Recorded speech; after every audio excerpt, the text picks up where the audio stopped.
Hey house guests, welcome to today's Big Brother Canada 8 updates and spoilers. Our house guest of the day is Alan Houston. Alan, thank you so much for the continued support. You're so amazing and we could not do this without you, so thank you so much. We really appreciate it. Alright, so if you guys want to be house guest of the day, check out our Patreon link in the info box below. When we left off yesterday, the feeds were down for the Wendy's meal, which took for freaking ever, so I don't know how much they ate, but I guess it takes a long time to line up those perfect biting shots. I don't know. So Chris picked Kyle to join him. And yeah, other than that, the house guests were waiting for nominations to happen. And I told you yesterday the plan, Chris the Brainiac, his plan was to put up Brooke and Hira as pawns. And then he wants to backdoor Michael. So it is, a pretty big move. He's going after a big player here, big threat. I gotta give him props for that, but it seems like everybody else is playing him.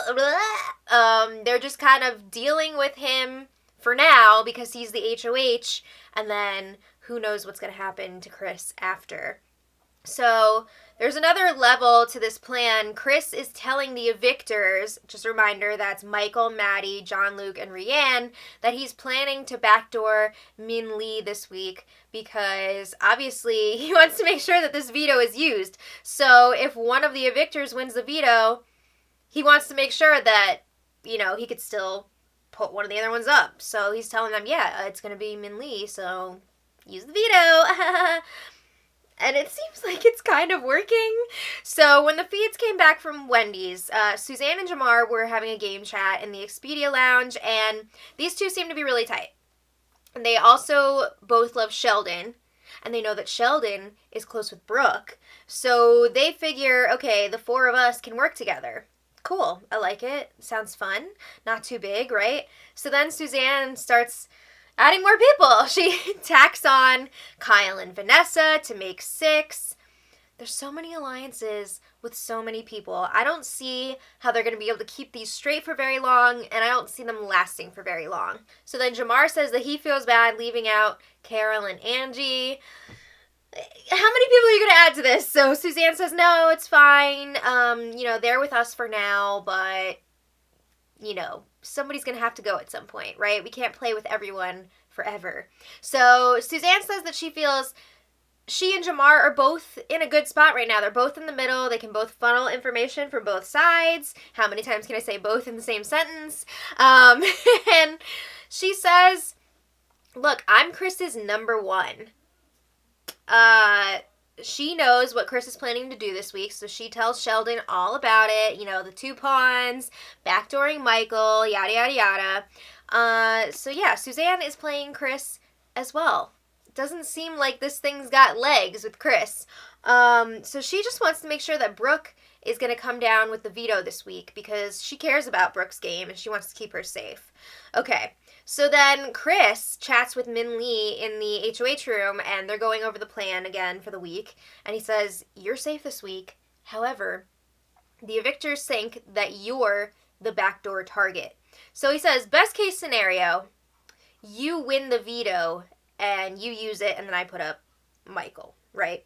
But he didn't want to say Michael's name. It was kind of implied that it's going to be either Michael or John Luke, but he kept saying, we don't need to say who it is. We don't need to say. So, yeah, best case, Min Lee wins the veto, because then he could be like, oh, I was going to put her up, and now I can't. Oh, well. But he's still planning on following through, even if somebody else wins the veto and uses it. So, Chris reiterates to her, hey, the evictors want you out. Not only am I protecting you, but I'm also taking one of them out for you. So, aka, you owe me. So they agree that they can bring each other far in the game because they're both comp beasts. We'll see. Chris and Min Lee are both on the outs with a lot of people in the house, so maybe they will stick together because a lot of people don't really want to work with them. So then Kyle also has a one-on-one with Min Lee, and he lets her know, just a heads up, Maddie's upset with you. Apparently Maddie and Min Lee were making up some freestyle diss raps or something about each other, I guess, and Maddie called herself like a fatty or something, and then Min Lee changed it to Maddie being catty, and that did not go over well. Now Maddie feels like she's being bullied, and no, I'm not speaking in the third person, it's so weird. But Maddie is upset about that Min Lee called her catty, and she was like trying to come up with some rap to put in Min Lee's goodbye message because she thinks she's being evicted this week.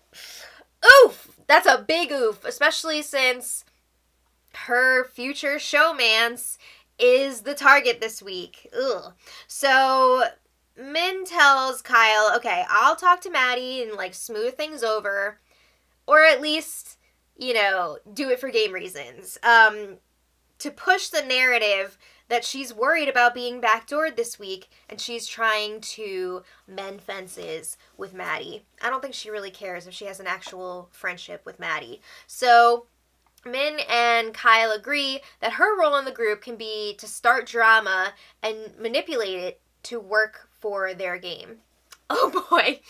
Honestly, it sounds like terrible gameplay, but really, really exciting feeds. So Min Lee pulls Maddie aside to talk things over in the Have-Not Swamp, Rainforest Cafe, and Min says, you know, Maddie, I saw you whispering about me, and I just want you to know, like, I didn't mean for that rap thing to be taken seriously. I meant for that to be a joke. So you don't know me. You don't know my sense of humor. You took it the wrong way. I wasn't bullying you. Because, you know, Maddie's going around now saying that Min Lee is bullying her. So Maddie's like, well, it felt like you were trying to prove yourself in front of a group of people by making fun of me. And, you know, this always seems to be happening when Jamar's in the mix. What's up with that? So Min Lee starts crying and she says, oh, I feel so uncomfortable in the house with all these people and all the cameras, and it's getting to me, you know, I can't be fake. And she also calls Jamar an instigator. We're going to get to the Min Lee Jamar dynamic in a little bit. But anyway, Maddie's basically saying, you know, everybody's uncomfortable in here. We're all getting used to it, so stop bullying me. But Maddie keeps going in circles and saying, you said it in front of a group, you didn't laugh or smile, so I couldn't tell that you were joking. That's low-key bullying. And she says, you also said something about my voice and about me being blonde. And again, Min Lee is like, no, I didn't say that. If I said something like that, I would own up to it. So then Maddie's like, okay, well, let me bring up something else that I've heard. This one's game related. Ooh. So she says, I heard that you were saying if you won HOH, you would put me up on the block. You were throwing my name out there. Now, I'm going to tell you guys, this is true. Just before this, Min Lee was talking to Suzanne, and she confirmed that she did say this. She told Jamar if she won HOH, she probably would have put up, like, Angie as a pawn and Maddie as her target. And apparently Jamar went right ahead and sold her out to Maddie. Ooh, that's super awkward. So Min Lee denies saying Maddie's name, and she's like, oh, I was thinking about putting up Angie and Jamar. Okay. So again, she's calling Jamar an instigator. So more circular talking for a while. This conversation lasted like 20-something minutes, maybe like half an hour at most. They hugged at the end of it, but you know these two are not okay. So then they go off in their separate ways for the retells. Okay, so then it was time for the nomination ceremony, and as expected, Chris nominated Brooke and Hira, and I believe the reason he gave was just like, you know, I didn't really talk that much game with you guys before, so that's what it is. But Kyle, not Chris, but Kyle gave Hira a heads up before the ceremony, and he was like, don't be surprised if you go up, but just so you know, like, Chris has a plan, and you're just going to be a pawn if you're up on the block. And, of course, we know Brooke was already aware that she would be going up, and she's been getting a lot of reassurance that she's going to be fine. The veto will be used on her, and even if she is still up on the block at the end of the week, she's going to be safe. That's what they're telling her, and that's what the plan is for now, at least, but you never know how things are going to shift in this house. So you don't want to be on the block if you don't have to. Alright, let's check in with the evictors. Because yesterday it seemed like, wow, they were really falling for Chris's plan, and believing that Min Lee is the backdoor target this week, even though she's not. So now it seems like maybe they're waking up. Maybe. John Luke, Michael, and Maddie were chatting in the bathroom area, and John Luke is like, oh my god, I just had a horrifying thought about the power of veto. That was a horrible John Luke impression, but whatever. So he's like, what? Say, like, I win the power of veto, and I use it, thinking that Min Lee is going to be the backdoor target. But then what if Chris turns around and puts up, like, Michael? Ugh. So Maddie cuts him off before he can even finish what he's saying. She's like, no. We're not using the veto if one of us wins then. Who cares about backdooring Min Lee? Uh-oh, Chris. Ooh. So they agree. Min Lee is an easy target to get out at any point because, you know, she's a big target. They can take her out whenever. They don't need to take her out right now. It's a huge risk to use the veto because they're thinking, oh crap, what if one of us goes up instead? So, yeah, they're kind of catching on a little bit. We'll see what happens there. Now let's talk about Min Lee and Jamar. I mentioned that I don't completely understand the dynamic between these two, but I enjoy it. I mean, 1 second it looks like they're gonna beat each other up, and then the next second it looks like they're gonna start making out. Like, I don't know what's happening here. They're looking out for each other, but then they're also always throwing each other under the bus. They're saying that they want each other out, which, I mean, they could be just, like, trying to throw people off, but I think they legit meant that when they said it earlier. But now Min Lee is telling him, no, I want to work with you. So he's like, okay, I didn't know that before, but now that you're saying it, you know, let's do this. So he's telling her, I want you to win HOH next week. It's better that you win than me. Of course, everyone's gonna say, like, oh, you should win HOH. You win it and keep me safe. So at first she's like, okay, sure, sounds good. But then they talk again later, and Min Lee says, maybe you should win HOH and prove yourself to me by keeping me safe. She's like, I don't want to win and make myself an even bigger threat than I already am. Like, this is your chance to prove to me that you're looking out for me. So he's still like, I don't know, you know, I don't really want to win this one. So then Min Lee freaking slips Jamar a condom and tells him, don't show the camera. Yo, guess what? We all know what it was. So she tells him, oh, if you win HOH, I'll give you more of these. Whoa. Okay, so anyway, that was fun. This morning, the feeds went down for the Power Veto player draw. The players this week.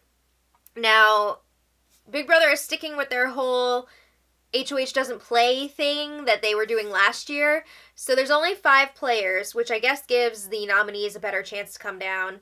And the players are, obviously, Brooke and Hira. Also, Carol, Vanessa, and Maddie. And it looks like Suzanne is hosting. Ooh, it's not looking great for Michael at this point. I mean, I feel like everybody here would use the veto except maybe Maddie, but I don't know because she's saying she doesn't know what she would do if she wins the power veto because she does want Min Lee to go and she's still thinking that she could potentially be the replacement nominee and not someone from her group. So she's not really sure what to do, and the evictors are starting to freak out a little bit. They're getting pretty paranoid. So I don't even know if it's going to, you know, Maddie might not even win this thing, so it might not even matter. But, ooh, it's not looking good for Michael. All right, so the Power Veto competition should be at some point today. They're kind of all just hanging out, rehashing the same stuff over and over again. There's also a lot of talk about how Chris is really weird and people, like, don't know how to handle it. So, yeah, if you guys want to check back later, I'll put the Power Veto winner in the info for the spoiler if it's not too late. If it is, I'll do it tomorrow morning. So let me know what you guys think in the comments. And until next time, much love.